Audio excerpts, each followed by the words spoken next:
All right, 64.1. Lance's special light that he uses to paint me is still broken because the guy who's supposed to fix it is out sick. So we're back in these chairs again, which I hate because I saw the footage from last week and I look like an old Jew, as opposed to that light, which makes me look frickin' great. But anyway, disclaimer, there's some paintings of people who aren't fully clothed. But they're not real people, and it's for educational and artistic purposes. So everybody calm down. It's perfectly fine for under YouTube standards. You could learn something about the oh. Should I read the questions? Yeah, also, if you can buy these masterpieces, which are going to be famous in the future. Because, so buy them now when they're cheap. Okay, so I've got some... We get questions from people which I should answer online under the comments on YouTube, but I'm so frickin' worthless lately. All I do is check Twitter and check eBay. I'm worthless. So Lance has talked me into, we're going to answer some questions right here, right now.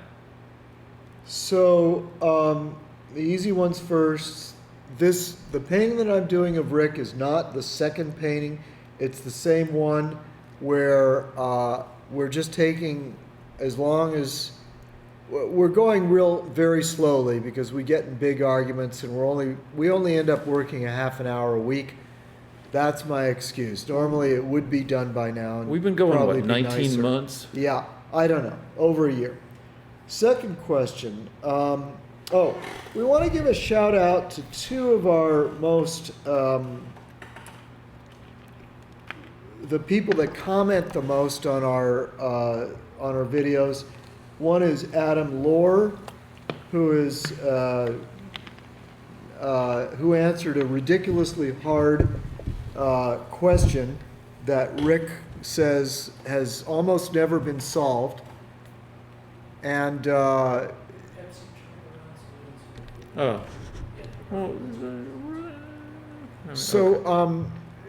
what was the name of that question that Adam Lohr tried to solve? The three interpenetrating cubes problem.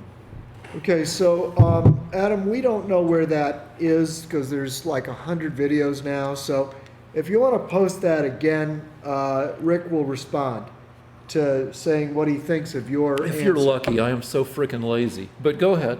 There's more.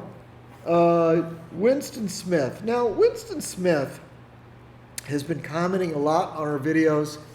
I don't know how to answer on YouTube because it's just too complicated for me to type in and get the right password. Rick, on the other hand, is useless. So, Winston Smith, if you'd like to be on this show and raise all of your objections, the only thing is, judging by the way you write, I have a tendency, I have a suspicion that you would filibuster. So, but you're welcome. Come on, just contact me through Facebook.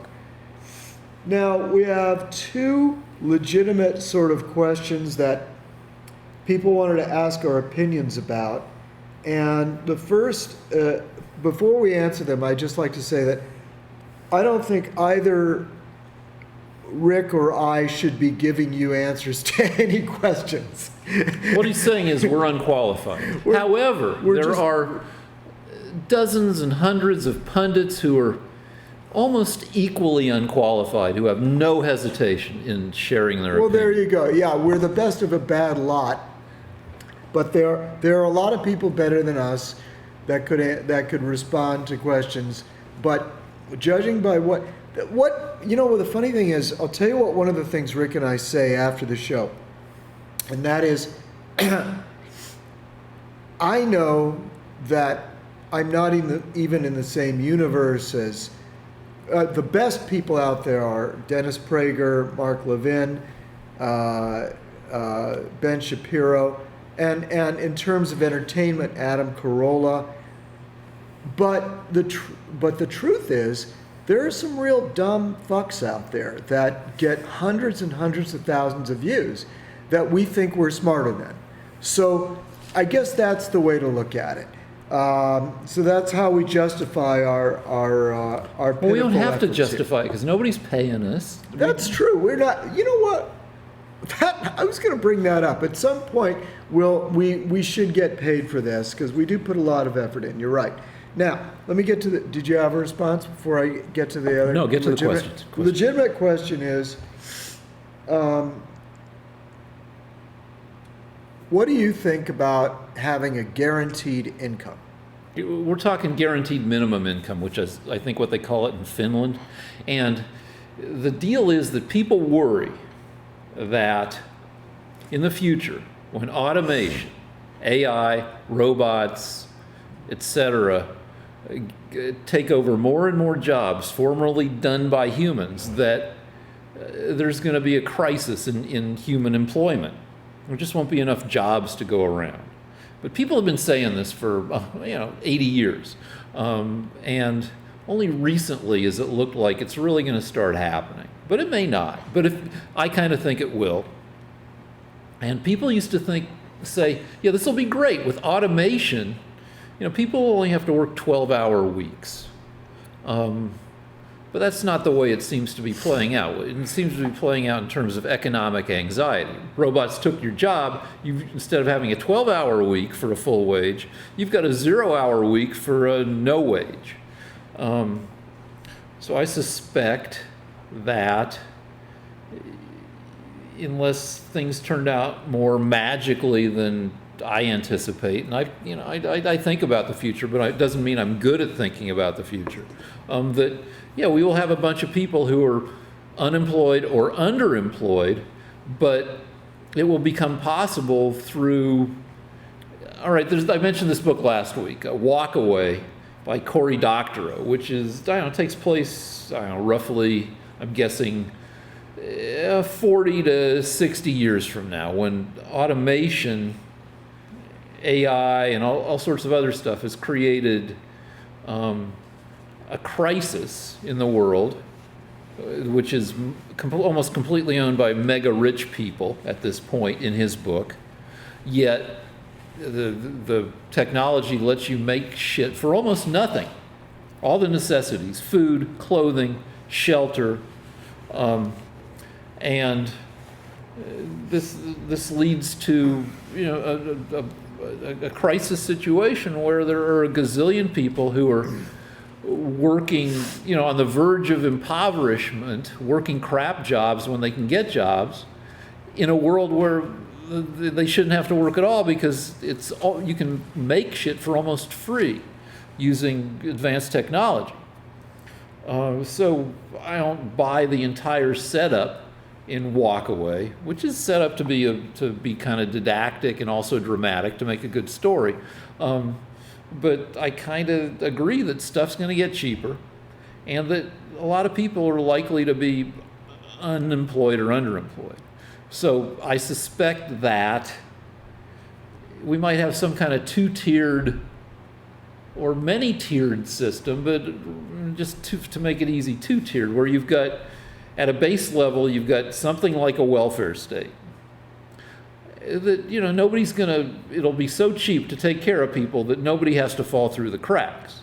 At the same time, if you want more than basic stuff, you're welcome to participate in what capitalism will turn into.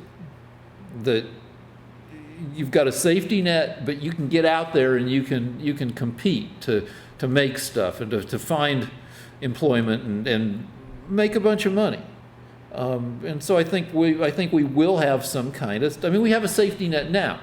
Certain facets, certain, conservatives hate some aspects of the safety net, saying it makes things too safe, which leads to negative effects. But that's a mischaracterization. We don't hate the safety net.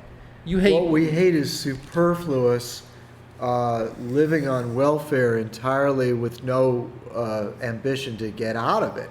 The safety net is, by its very nature, something where when people fall on hard times and disastrous circumstances, they get saved by by the general population of America that doesn't want people starving to death. Yeah, That's okay. a safe, So sorry, or, all right, or yeah. dying on the streets. That's a safety net. Yeah. So, but I think, and a lot of people who think about the future think it'll become cheaper and cheaper to provide some basic necessities and also some non-necessities. Who would have thought when we were growing up that you could get a TV that's 5 feet across for $400? So do you want me to respond to, No, in general, to the question? So anyway, I think we're going to have a two or many tiered system where, yeah, it's going to be hard to avoid something that conservatives might like to avoid because it reminds them of socialism. At the same time, capitalism will still exist in a multiplicity of weird forms. So are you in favor of a guaranteed income, a guaranteed minimum income from the government? At some point, yeah. I think it'll become, and in this walkaway book, the guaranteed minimum doesn't come from the government. It comes from people saying, F you, we're going to set up our own systems that are independent of what they call default reality, which is the usual market-driven lives of desperation that people are living. And they set up their own systems to provide. Anyway, go ahead. I agree with part of what Rick says, and that is that in the future, what would be considered tremendous luxuries will go down in price dramatically. By the way, they do that because of capitalism. Competition, innovation is all driven by capitalism. Oh, can I say one thing really quickly? Please. You're always accusing me of being a socialist liberal, and we'll get to this again later, but I was thinking about it. I'm a frickin' capitalist. Every day, I take the capital that my family has accumulated, and I manage some money for other family members, and I move that. I invest in stuff. I move stuff around. I'm not a bleeding heart liberal when it comes to investing. As soon as CBS got in trouble for less moonviz, like kissing and humping on people, I bought CBS because I thought people would overreact, and the price would maybe drop more than it should, because that's what happens. So that's not a bleeding heart liberal who would say, "Ooh, CBS has sexual harassment cooties." I got right in there, and anyway, go ahead. Do you notice, I just want the viewers to notice, this is why I hate Rick. That, I was about to answer the question, and he said, "Can I just interrupt to make one quick point?" And then he spoke so long that I don't even remember what I was going to say, and I never got a chance to answer the question. Sorry. And he diverted into a completely different subject. I didn't say anything about him being a socialist. I was trying to answer the question. So let me go back briefly. 1, capitalism makes things cheaper and increases the luxury that we live in because people are always competing, trying to come up with better and better products. The people that want to sell you big screen TVs for $2,000 are being beaten out by the people that want to sell them to you for $400. And frankly, if you live in a country where poor people have big screen TVs, then those poor people aren't really poor people. And that's one of the reasons that the average American is actually wealthier than the average European. Well, it's confusing as to whether in the Depression. Rick? Sorry. What the fuck? Did you take amphetamines on the way down here? And this is why Lance loses his shit every week. All right, go ahead. All right. But my other point is this.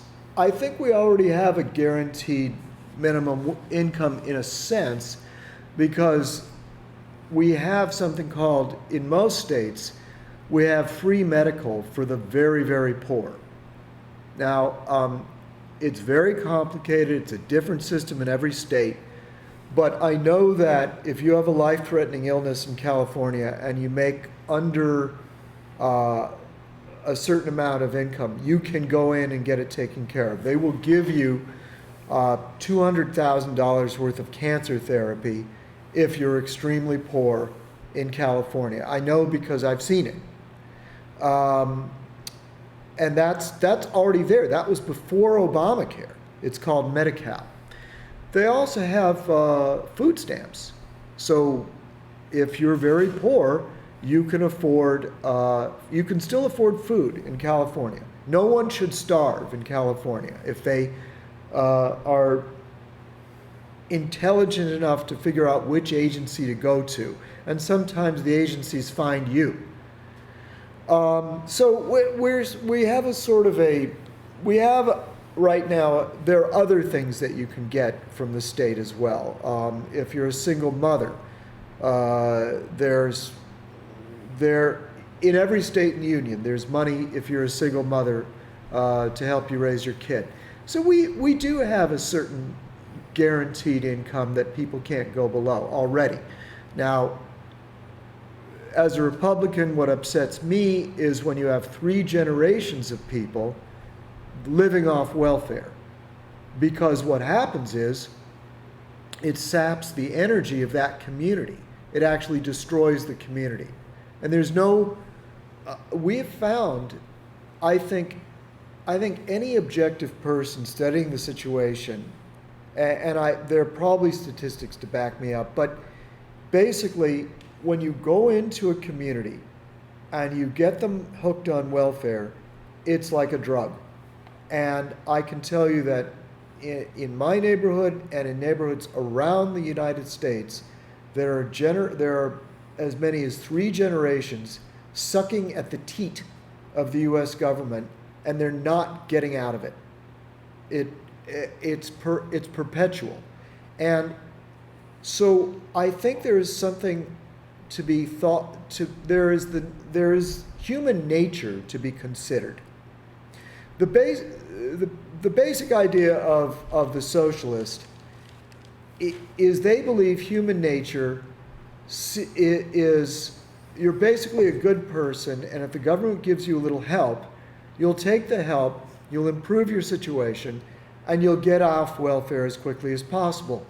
But the Republican says that's not really human nature. The Republican says that human nature is that if someone's giving me something for free, I will work less hard. And so there has got to be a balance between people that are in a desperate situation and communities that are just destroyed by getting into situations where they don't have to show initiative.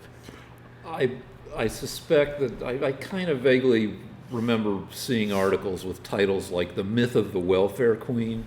So I would bet that there are statistical studies that show that your 3 generations of people on welfare are that the level of that has fallen significantly since the easy days of welfare before Clinton's welfare reform. No, and I say Obama brought it all back. One of the things I've had to say before is that Obama reversed the welfare reform that was initiated during the Gingrich-Clinton years. That's something we could look up, but we don't want to waste time on that. No, right? we don't. Okay. So the question. But let me just say one more thing, which is whether you're poor or not is more confusing now than it was 80 years ago during the Depression. Because during the Depression, people were dusty. They had a hard time, rounding up a dime to go to the movies. They had holes in their shoes. They stood in bread lines. Now, you don't have holes in your shoes. You go to Old Navy, you go to Walmart, you buy a cheap pair of shoes made in China for $3-4. You can afford a decent TV for $280. But you're still poor. You're still subject to the grinding forces of being poor, except you've got clothes that from Old Navy, and it's weirder and more confusing. Well, you know what? I have something positive to say, and that is this: a lot of people have asked Rick what he thinks of the future, and Rick is very interested in the subject of the future. I have a theory on the future, and that is that population will continue to go up until capitalism and reform is spread throughout the world. And they say that population will keep going up until we hit somewhere over around 12 billion, 13 billion, and that it will start leveling off. And I don't know the exact number. I'm not sure anyone can be sure of it. But I think that eventually populations will start leveling off. And when they do, countries will learn, just as China and Russia have learned, that there are things like capitalism, free markets, and I think that humanity, there's no reason to believe that humanity can't learn to avoid war, to avoid ridiculous systems of government and economic systems. And I think eventually what will happen is there's no reason to believe, barring some terrible disaster, I don't think there's any reason to believe that, not to believe that standards of living will go up all over the world. And that India is improving. China, we know, is improving. Yeah, too much for our purposes. They're going to kick our asses. Well, that's a separate issue. But my point is that it's possible that people will just eventually improve. And so in regards to the guaranteed income, it's possible that countries will simply learn from the example of the United States to improve their systems, and their living standards will go up naturally. There is a thing where when infant mortality and child mortality goes down, people have fewer kids. Right. And you just gave a very traditional answer about the future, which is appropriate since you're conservative. I'll give a wacko, science fiction view of the future. Population and all the problems that go along with population will, at some point in about 80 to 150 years from now, become much less of a problem once we decipher consciousness. Once we figure out how to duplicate human consciousness, take it out of our brains and put it someplace else, which seems like a terrifically hard problem because consciousness is the hardest thing that we currently have. Among the things that we haven't figured out yet, consciousness is the biggest and hardest problem. But it's going to go from being a hard problem to being a fairly easy problem. And once it's solved, and once you can scan a human brain and move it wherever you want, then everything becomes just about infinitely cheap. And again, you can read about this in Cory Doctorow's Walkaway, because you can move people into cyberspace and they can have all the shit they want for almost nothing. And if you can do that, don't have to live as an actual physical person, an increasing percentage of humanity is going to try that. And at that point, population starts leveling off and then dropping.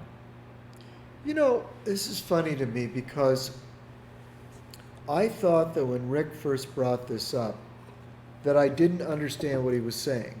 And I remember about a year ago asking about this and saying, well, how can you have consciousness without the organic material of the brain? And Rick said that, well, consciousness can be reduced to millions or billions of calculations. And I kept saying, well, but those exist in space. They don't exist inside anywhere. I maintained at the time, and still do, that you need a physical organ, a biological organ. Now, don't interrupt me, because I can feel you're about right. to jump in. Yeah.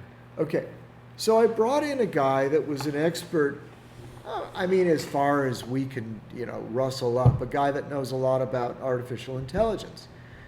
And he said the same thing I said to Rick, but with lots more jargon and scientific, jargon. Just he'd read more about it. But essentially, he agreed with me.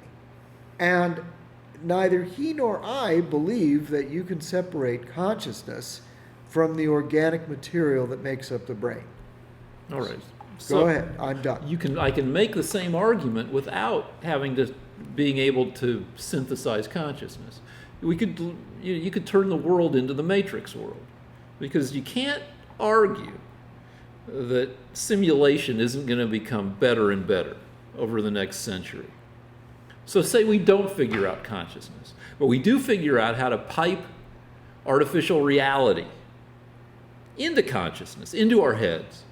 Still organic brains, but but you can have whatever you want in this fake world that we're piping into your head, and it costs very little. You're in some kind of pod the way they were in the Matrix, and we're just piping stuff in, and it instead of in your head you're having a lifestyle, even a shared lifestyle, because that'll be possible too. You can have you and your significant other can share this synthesized lifestyle for, I don't know, say the equivalent of $30,000 a person a year for pod care. But in your pod, you're living the life of somebody who is spending, $7 million a year in terms of what you're fake consuming in your simulated world. Maybe a bunch of people just retire to their pods. They're not reproducing. I mean, they could wake up and have sex and then have a kid who grows up in a little baby pod next to the parentals in their pods. But it's the same deal. The advancing technology will still, at some point, make it less necessary for humans to directly live in and address the concrete physical world. And the reason that everyone in the Matrix was trying to get out of the Matrix is because what Rick is suggesting is sick. And it's, I don't want to hurt Rick's feelings because I don't. Yeah, it's the whole Matrix is about it being a horrible thing. Yeah, and it is that in other words, when you say these things, you're a nice person, and I don't think you're trying to be sick. You're just saying these are the possibilities. But you have to understand that people watching you say this are gasping at what a horrible idea it would be. Keanu Reeves was doing everything he could to get out of the Matrix. Yeah, those were the brave people, but look at look at how much we're in the Matrix already, where everybody is glued to their phone all the time. It's not the Matrix, though. We have real world consequences for all of our decisions. Yeah, but it will become so delicious to engage in some of this stuff. If you could live like Leonardo DiCaprio on $2,000 a month via very persuasive simulations, a certain segment of the population is going to do that at least some of the time. I'm going to tell our billions of viewers right now something I've never said to any human being, even my closest friend. Something very personal. I'll probably never be able to run for president again, or be elected to office or hold a job anywhere in the United States. I'll probably never have another friend, but I'm going to tell you something, Rick. All right. One of the reasons that I'm not interested in living in a matrix where I'm like Leonardo DiCaprio, I know that I wouldn't want that because I've never paid for a prostitute. And the reason I've never done that is, one, because I think it's degrading to the woman, but two, because if I don't win the woman over because I deserve her love or her attention, then it's not it doesn't mean anything. I mean, one, I want real emotions to be transmitted to me. Two, I want to deserve them. Call me old-fashioned, but that's one of the reasons I don't pay for sex. And to me, this is just another, this solution that Rick is suggesting just is another form of masturbation. Well, and people do masturbate. And I'm not calling it a solution. I'm calling it a market-driven phenomenon that will attract a lot of people. Well, but let's move on to the next question. But prostitution attracts a lot of people. You know, it's amazing. I was listening to a report about teenage runaways and runaway adolescents. And they were saying in every city there's thousands of these young girls and boys. And I thought to myself, how many guys out there are taking advantage of these teenage runaways? I mean, for every one of these teenage runaways, there's a lot of guys out there that are making use of them. And I thought to myself, my God, the mentality of a man like that is so vastly different from my own mentality that I don't even understand it. But beyond that, the mentality of that guy is as foreign to me as the mentality that you're describing. Some guy that gives up trying to get a real woman and decides he wants to live in a Matrix world like Leonardo DiCaprio's real life, instead of trying to be Leonardo DiCaprio. Well, you know what I would believe? You know what? I have an even better idea. In the future, there will be plastic surgery, there will be gene therapy, there will be better diet and exercise. Why not be desirable? Why not? You're not the boss of the future. Neither of us is the boss of the future. No, but I know that in the future, it'll be far easier to make yourself a desirable person and find yourself a real mate. I mean, you know, you could probably now, if you had enough money, make yourself, if it was your goal, make yourself look as good as a movie star. Why not just do that? It'd be better to do that. Because that costs than 20 to do grand, and you're not guaranteed of getting anybody. Well, that's life. Who wants to take that risk out of life? The people who like to masturbate, which is almost everybody, really. So, Rick Rosner and Lance Rosner, where would you've talked about the future a lot, we've talked about the present. Can you talk about traveling to the past? Okay, you want... And move it from Lance while you think. Wait. Lance, do you find yourself, when you're painting, do you immerse yourself in your painting where sometimes maybe you feel like you're actually living inside your painting? Okay. Let's answer both of each of those questions is going to require a long answer. So let's finish but up we have this one more first. question. Okay. Yeah, Rick is thinking ahead. All All right, so we had a legitimate question. I kind of like the question because it complimented us. One person asked, and by the way, some of you are putting questions in early videos, and we can't possibly go through the hundreds of videos and find the latest question. I don't think either of us get notifications from YouTube when Maybe a comment we do. comes I don't up. know. We need could an activate intern. that. Anybody want to be an intern out there? Explain to us how to activate so that we can hear the new comments. But as of now, the only comments we read is I've gotten in the habit of reading the latest ones. So if you really have a question and you asked it a year ago, ask it again. But somebody said, why are two people like us why are two people as intelligent as us breaking everything down to Democrat or Republican? And as in a way of sort of dealing with the problems that the person felt were much larger or didn't fit in with those specific categories. Do you understand what the question was? Yeah. Okay, so go ahead. Do you want to answer? Go ahead. Sure. Well, for one thing, I'm not proud of it because it's. I should be worrying about stuff other than Republicans versus Democrats. But I find it's a weakness of mine that I get really upset over the current political situation. And there are a couple reasons for that. One is I'm weak and lazy and can't turn off my concern, because it's a distraction. It's a time waster, and I should be working on other stuff instead of dicking around, like checking the websites I check 8 times an hour. Also, I've been conditioned to look at the news because I wrote jokes for late night for almost 12 years. And we have a guy who, before he was president, was kind of a go-to late night joke subject.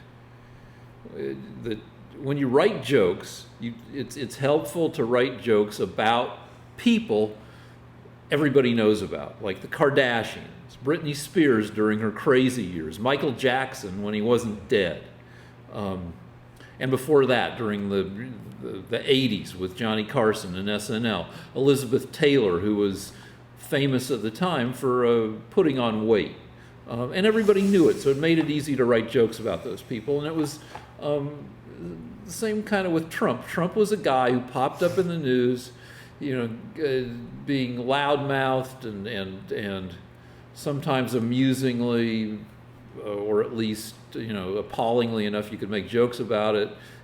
Brash and outspoken and braggy and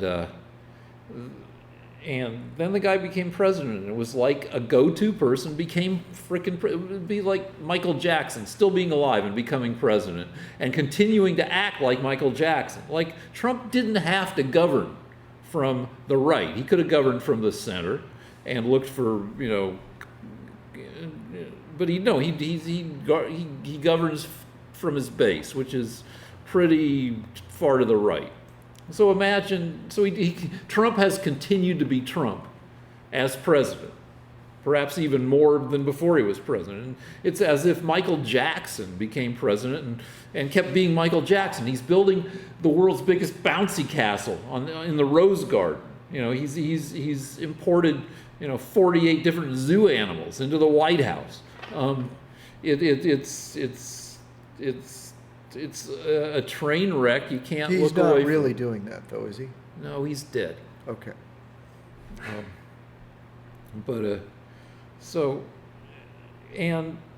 Given the political polarization that's greater now, thanks to gerrymandering to a large extent, the polarization between the Democrats and the Republicans is greater now than at any point in the last 100 years or more.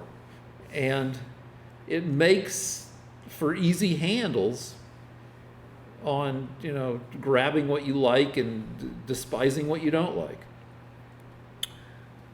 The reason I am deliberately making everything Democrat, Republican, I'm doing that on purpose. And I do that everywhere I debate, because I'm now debating on Facebook and with people that I know, because there are people that want to say, oh, it's leftism, or it's conservatism, or it's a matter of your religious view or your world outlook. But the reason I'm doing this show is to save America, to get that painting done I'm doing of Rick, number one. Number two, it's an opportunity to save America. And I am not going to save America by spouting off a lot of vague stuff about how, well, if you change your outlook to more this way and maybe we should view the world this way. No. I want people voting Republican and getting rid of Democrats. There's a solution to the problems that this country has. And that is that everything boils down to you go in the voting booth, you get rid of the Democrat, and you vote for the Republican. That's the best possible solution. It will solve almost all of the other problems. So that's why I get it down to Democrat, Republican. I'm I'm actually giving people something they can do. I have a purpose for what I'm saying, and I have a solution that people can carry out. All right? Yeah, let me say one more thing, which is that there are dozens of articles you can Google about the daily life of an elected, Congress representative, senator, is quite different now than it was in generations past. It's so creepy and awful, and so dedicated to raising money to win your next campaign, that politics right now is so effed up and skeezy that it has attracted a crop of effed up and skeezy politicians.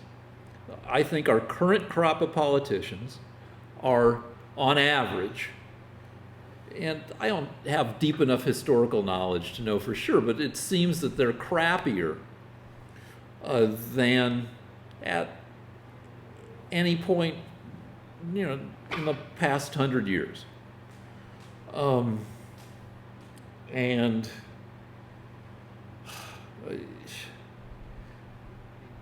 that I find the Republicans crappier and skeezier than the Democrats. Can you give us some examples?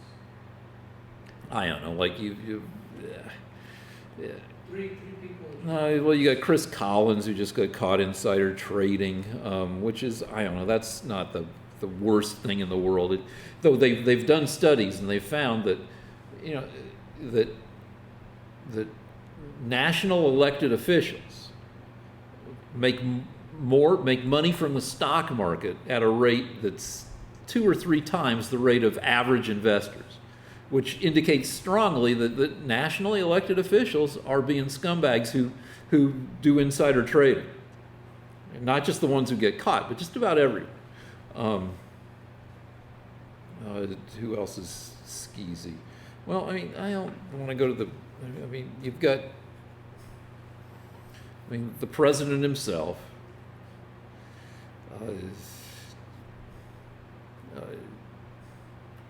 I have no love for Mitch McConnell.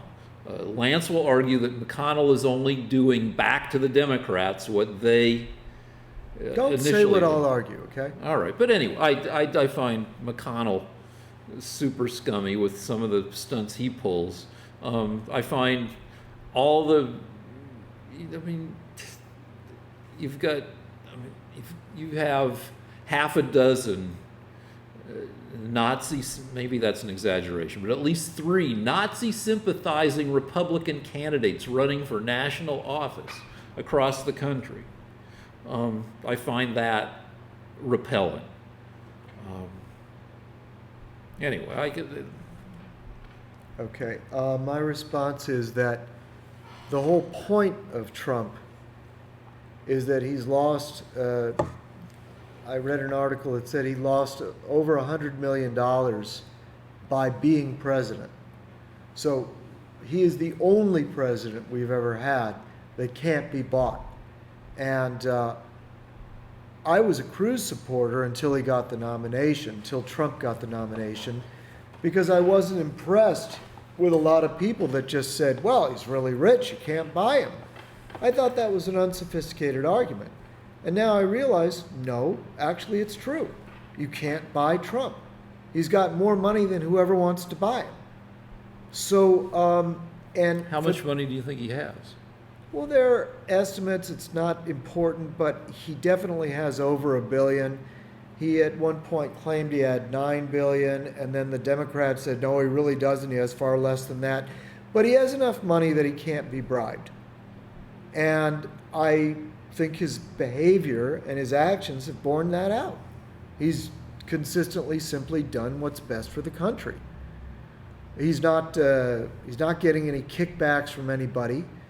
He didn't get $150 million donated to his organization the way Clinton did after she gave away 20% of our uranium deposits to the Russians. So I really don't think he can be bribed. As far as Nazi sympathizers that are I mean, they're not going to get elected, those guys. Okay, I think that one of the things the Democrats do, and I need to warn the people watching this to look out for it, because I've caught them doing this over and over again.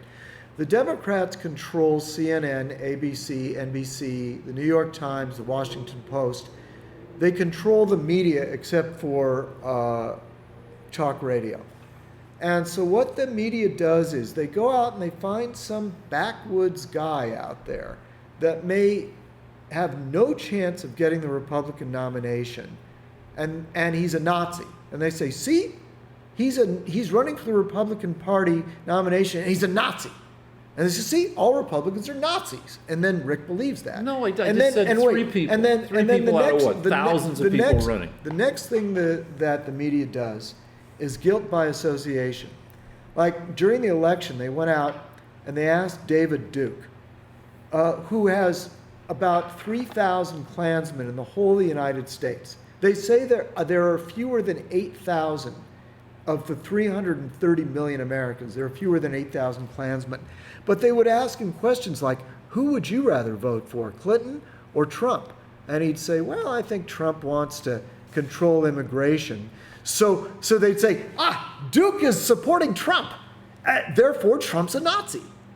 So I just want to warn people, just because the word Nazi is thrown around with Republicans, please don't buy it. It's just the media trying to associate Republicans with Nazis because they have to lie to win. You know what? Wait, because they have to lie to win. He asked me to name some people, and I was, off the top of my head, she named, and Candace asked me to, and I just went to the Nazis, and I shouldn't have done that because those are just a few scattered assholes. Though they shouldn't, it's a little creepy. But I should have gone Devin Nunes, who I find has done nothing wrong. Oh, let's not argue about him. Nothing. There's nothing. There was actual ethics. The Democrats launched an ethics. All right, the House. Excuse me. The Democrats launched an ethics investigation to attack Nunes because he had the temerity to investigate the FBI, who was trying to frame Trump with crazy accusations and this crazy dossier. So naturally, the Democrats went after Nunes, and they actually launched an ethics investigation, which he passed. He didn't do anything. But that doesn't change Rick because he's brainwashed. Just go ahead. He's been brainwashed. Oh, okay. And if the All right, we're gonna get into this. the Democrats say that Nunes is corrupt, even if they can't find anything, he believes it. Well, I got to say, go read about Nunes and what he did with the House committee investigating the election. You have no evidence whatsoever Just against read Nunes. about Nunes. Also, look at his haircut from high school. Look up his high school. You know what? You do that every single time. I know, because it's the joke thing, because he had a mullet. No, but I just want to say I'm getting a little bit annoyed by it because every time I stick up for a Republican and you can't find anything that the guy has done, nothing unethical, no bribery, nothing. His record is as clean as a hound's tooth. Every time I say that, you go back to this default thing, well, read up about him, he's got a bad mustache or a bad haircut. Stop doing that, because you know what? You just can't admit you don't have anything. No, Nunes sucks. Why? Because he did what they call it, the midnight run over to the White House, sharing evidence from the investigate. He and the Republicans scuttled the House investigation into Russian meddling in the election. He's in charge of the investigation. Yeah, and he scuttled it. They refused to call witnesses. I guess I can't say read up about it. No, you can't. You have to tell people what it is. The Mueller investigation has nothing but investigating the Russian. The House. There was a separate investigation in the House, and there's also one going on in the Senate. But the one in the House was just pure crap. They finished it up. The Republicans controlled it. They called very few witnesses, and they concluded there was no Russian interference, even though all our intelligence agencies said there was interference. The House investigation was crap. Run by the Republicans was crap. The Senate investigation, also run by the Republicans, not so crappy. Pretty good, actually, as far as what I've read, which is not a lot because I'm just some fucking guy who is sitting in front of his computer in a towel all day. Okay. How many hearings were there for Hillary? What? How many hearings were there for Hillary during her investigation? Over a dozen, right? No, was it 9? I don't know. Fucking, that's not over a dozen. I don't know, but quite a lot. Okay, I don't know if Nunez scuttled an investigation into Russian interference in our election. I'll look it up. I think that right now we have a Senate and a special prosecutor, what's it called? Special investigator. Special prosecutor. Yeah, we already have two bodies investigating that already, as well as the FBI and the Department of Justice. I think if it wasn't for Nunez, we would not have found out the most important thing, and that is that the FBI and the DOJ were both trying to institute basically a coup against this president. They were attempting to prevent him from being elected.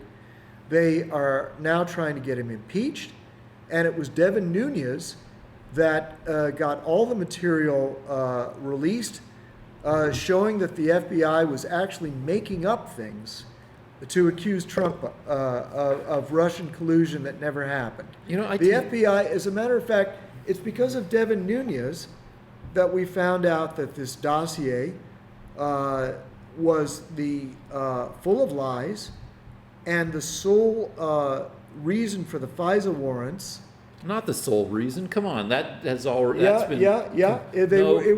was according to Andrew McCabe, the reason for the FISA warrants was the dossier. The sole reason. Andrew McCabe was the head of the second in command of the FBI, and it was the Nunez investigation that got him to admit that. Comey admitted it. That without the dossier there would have been no investigation.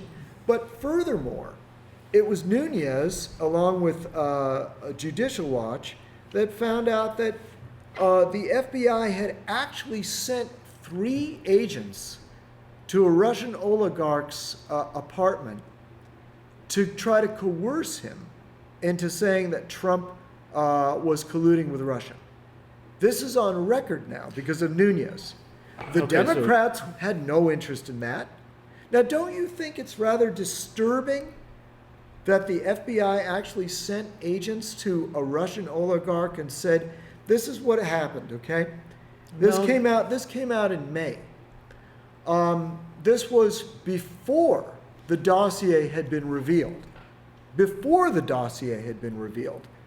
The FBI went to a Russian oligarch that they'd worked with in the past, and they said to him, do you believe that there is any collusion between Russia and Trump through Manafort? And the oligarch said, no, that's ridiculous. And they said, are you sure? And he said, no, I'm sorry. I wish I could tell you. And they said, well, you know, this was an oligarch that they could have given a lot of business to. They could have helped him out in his business in the United States. Who's they? The FBI. Because they could have given him clearance to come into the U.S. and do business. And they said, listen, we want you to keep an open mind. The FBI told this guy, we want to know if there was collusion between Russia and Trump through Manafort.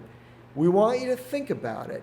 We want you to get back to us, and we want you to keep an open mind. And you find, I mean, okay, you can throw a sinister spin on that. We want you to keep an open mind? What does that mean, Rick? If he couldn't remember anything at the time, what was he going to come up with an open mind? Doesn't an open mind time keeps moving forward. Well, doesn't an open mind mean be imaginative, think about it? Maybe you change your mind and come up with something and tell us about it? Not necessarily. I don't know, maybe, but... Well, if the FBI came to Carol, came to me, if the FBI came to me and said, listen, Lance, we think Rick may be a Russian spy. And I said, no, that's ridiculous. And they sat there for an hour, the three of them. And they reminded me about all the business that I have, that they have. Are you saying the FBI said? Yeah. Well, he was aware of that because no, the they FBI, didn't say anything. He was just aware because of it. they had just done that with him. The FBI had allowed this guy to come in to the United States because he'd contributed money to try to ransom one of our hostages. Oh, there's in two Iran. ways. All right, there's two No, ways. wait, come on, because we're waiting. I got a bunch of metaphor. shit I want to get to. I don't want to waste more time on the fucking dossier and all that shit. I want to. No, because this is a fucking show to entertain people, not to bring up the same fucking shit 22 times. So you can't talk about masturbation anymore, because I think that wastes a lot of time. You fucking brought it up in the angle of prostitutes and all that stuff. So I can see it going two ways. Keep an open mind could be, yeah, we're going to push you a little bit, see if you can, that false memory syndrome shit. Or it can be like, just, keep your eyes open. If you No, that's not what they said. They didn't say keep your eyes open. They said keep an open mind, because they can help this guy, because they allowed him to come into the country and do business. So they wanted him to cough something up. Yeah, that's somebody's interpretation.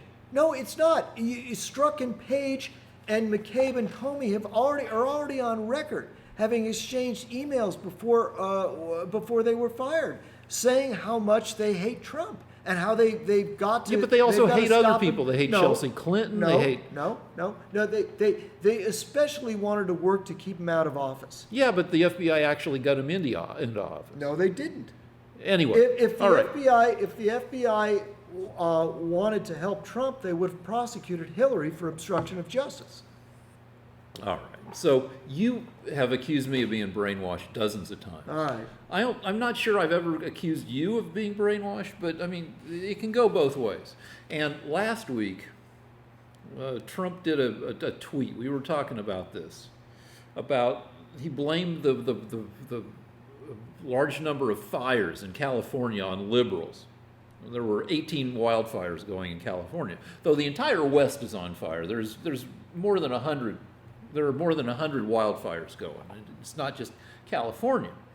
And Trump tweeted, if California didn't let so much water go into the ocean, and if they cut trees so they wouldn't burn. And I looked into it and found out that California has roughly 1,600 dams and a little more than 1,700 reservoirs. And we've been building dams and reservoirs in California for hundreds of years, and all the good ones have been built. And plus, I've watched all the fire officials who they were shown this tweet. All the people actually fighting the fires saying, "No, we have more than enough water to fight the fires. That's not the problem." So part one of the tweet is nonsensical. The farmers want more water caught before it gets to the ocean so they can use it for crops and business. The other point has a little bit more legitimacy. It's a legitimate argument as to how much tree cutting should be done, what forest management is.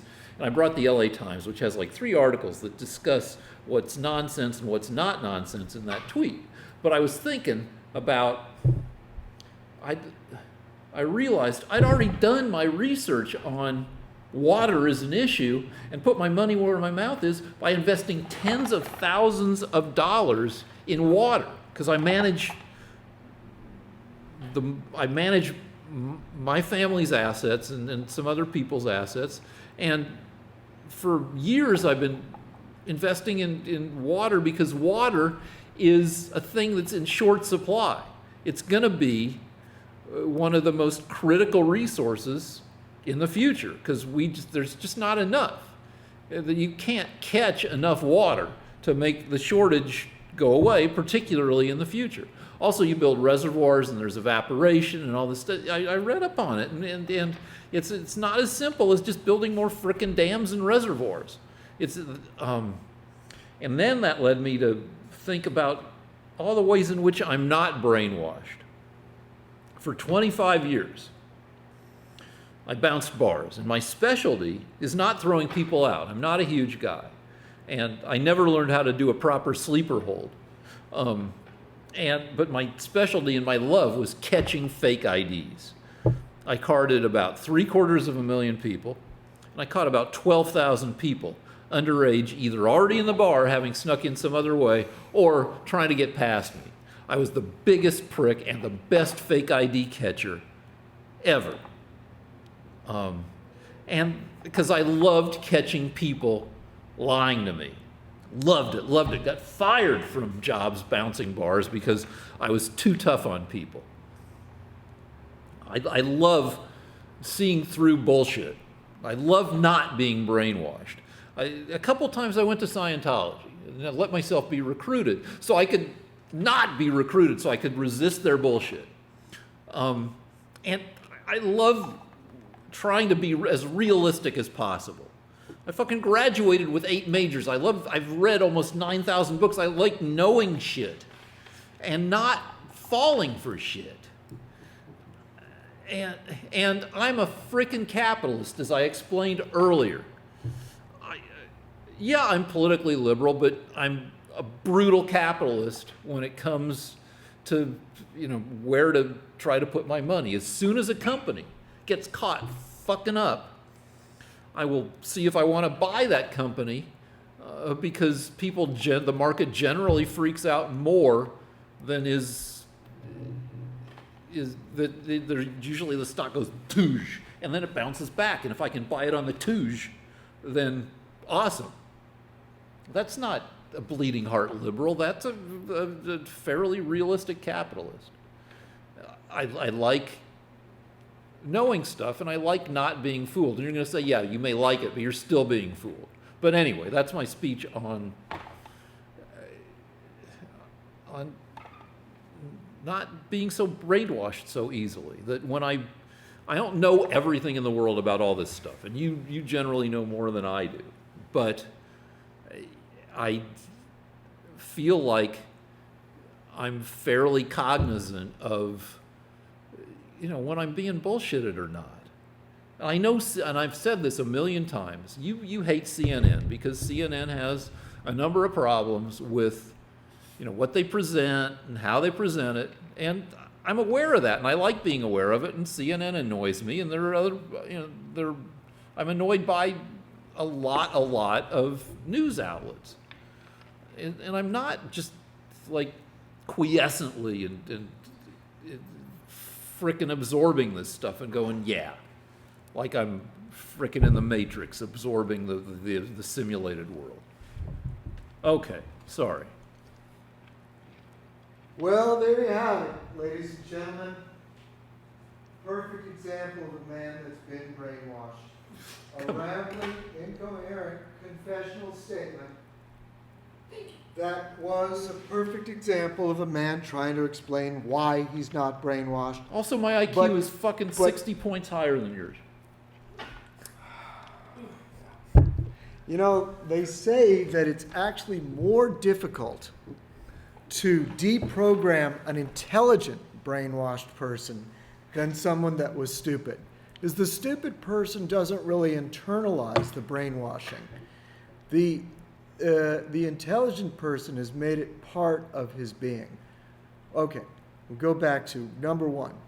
If you went to Scientology, I got bored. Also, here's what happened. And you didn't have a beautiful girl rope you in and offer to go to bed with you if you convert to Scientology, then you didn't do it properly.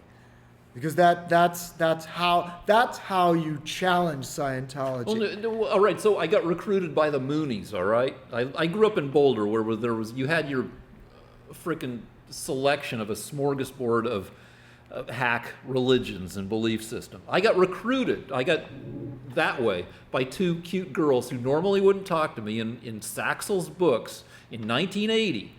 2 cute girls came up to me and started chatting me up, and I'm like, oh, what's this? This doesn't make any sense because cute girls don't talk to me. And it's like, I don't know, what are you reading? What are you looking at? And then I realize, okay, I'm being recruited for something. I'll go with them. All right, so they were very happy to be talking to me as if I was an attractive, charming gentleman, which I'm not. And they took me back to Mooney headquarters, Sun Myung Moon's bullshit religion. I don't know what it was. It was slang called, and we had Swedish meatballs. And then after dinner, when we're full of this, and sleepy from the food, then everybody got together and they started singing songs. And sounds good. And I'm like, all right, I got the free food. This is just, I understand. I see what's going on here. I mean, it wasn't like a big mystery as to what was going on, and I got all sleepy, and I'm like, I got up and I left. All right. So I've been recruited, but still, I mean. All right. Now, since I'm already not going to be able to run for president, I want you to know that Jews throughout the centuries have been willing to suffer torture and death, but not give up their religion. The hands of Christians and Muslims and various people, and it's terrible. They came up with new tortures, I think, just for Jews, but they would not renounce their religion. And a while back, a long time ago when I was a young man, I met a very pretty girl, and she would not go to bed with me, but she kept insisting that I should adopt her religion. And, well, I eventually just, after we'd hung out, I finally said to her, look, I'll tell you what, I'll adopt your religion. I'll convert to your religion if you go to bed with me. Now, I'm not proud of what happened, but there are a lot of Jewish martyrs looking down from heaven right now that are saying to themselves, and we let ourselves get burnt alive? And look at this schmuck. So anyway, that's the best way to recruit me. I'm just telling you. Because and the other thing is, after you get recruited and you adopt the other person's religion, once she stops going to bed with you, you can just go back to your previous religion. It's allowed, I assume. All right. Eyes towards heaven when I say that. Now, okay. You are brainwashed because even though you say you're a capitalist, all of a sudden you're going to vote for Cortez because you say she's pretty, even though she admits to being a socialist. So you're not a capitalist when it comes to the voting booth, which is the only place that matters. I realize that you're able to benefit financially from the capitalist system that Americans created for you, capitalists created for you. But as soon as you get a chance to get into the voting booth, if there's an attractive Hispanic woman that claims to be a socialist, you'll vote for her anyway. Well, she's 2,500 miles away, so I'm not voting for her. Well, you're putting her in Congress, Rick. And because your IQ is 60 points higher than mine. Well, that's a dumb... No, I don't care. I don't care. My whole point is, Rick is smarter than me. As soon as you bring up IQ, you lose it's like bringing up Hitler. You lose the argument. No. This is important to my argument. The fact that he's smarter than me, and I freely admit it, shows how bad the brainwashing is. He'll still vote for a socialist. Put her in Congress, where she can help to enact socialist programs, even though he claims to be a capitalist. See how confused this powerful intellect is? Brainwashing is very subtle. It works very well on the intellectual. Don't fool yourselves. As far as the fires and Trump's statement,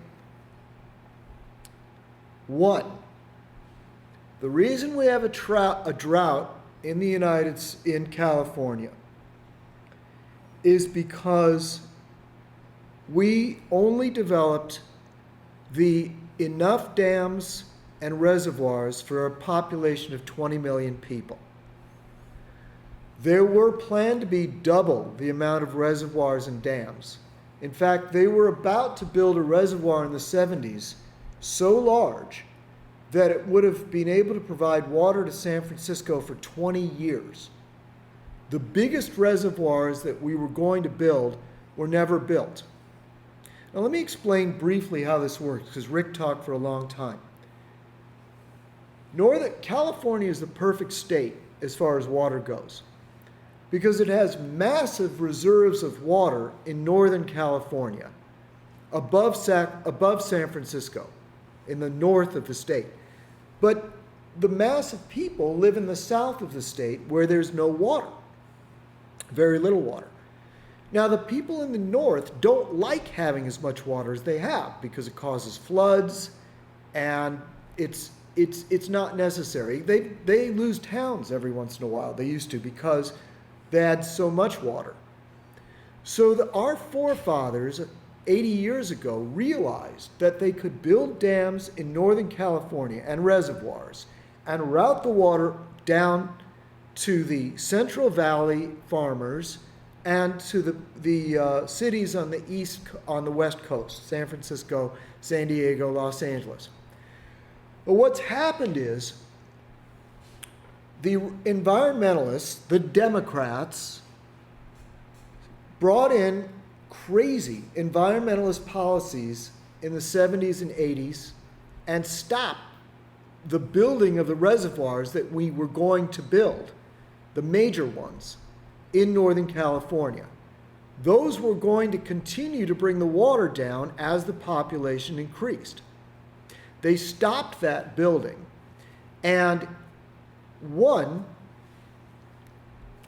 you can actually get hydroelectric power from these dams and reservoirs. So they made that impossible. 2, they strangled agriculture. California had the best agriculture in the world and was the breadbasket to the U.S. and the world. They're now strangling it. The farmers in the Central Valley that are badly in need of the water are literally panic-stricken, going out of business. It's a second Dust Bowl. And furthermore, all of the water that was supposed to go to the farmers is going to the Democrats that live in San Francisco and Los Angeles and on the West Coast, in Malibu. So the Democrats that are in control of the voting are not suffering from the droughts in the cities, but the farmers are being wiped out. The Hispanic farmers that the Democrats pretend to care about. The Hispanics that are doing the farming, and I would like to say American-born Hispanics, my brethren, are being punished. They're being strangled by the environmentalist policies that the Democrats are imposing on the state. So don't you for 1 minute think that the Democrats are good for Hispanics. At least not the Hispanic farmers in the Central Valleys of the California. So that was a long, detailed argument with many facets. Where'd you get it? Victor Davis Hanson, a farmer in the Central Valley that happens to teach at Stanford. Okay, let's break.